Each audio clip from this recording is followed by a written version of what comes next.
Welcome to the Genius Factory. Enjoy the video. In this video, I will explain how to study with songs. Many students find that music helps them concentrate and retain information more effectively. The key is selecting the right type of music for your study session. We'll explore how to make music a powerful tool for learning, ensuring it aids your focus rather than hindering it. Let's dive into some practical strategies. When choosing your study soundtrack, instrumental music is often best. Genres like classical, lo-fi, or ambient music can create a calming background without drawing your attention away from your materials.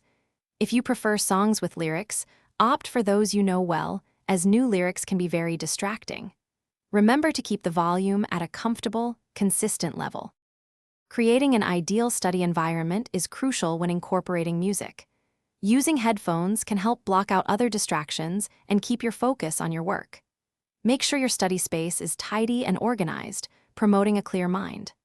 Also, remember to take short breaks, perhaps 5 minutes every 25 to 30 minutes, to prevent burnout and maintain concentration.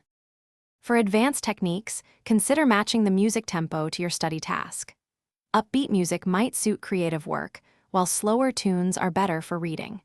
Creating specific playlists for different subjects can also help your brain associate certain music with particular topics. Finally, use music as a reward. Listen to your favorite songs after completing a study goal. Thanks for watching. If you found this helpful, don't forget to like and subscribe.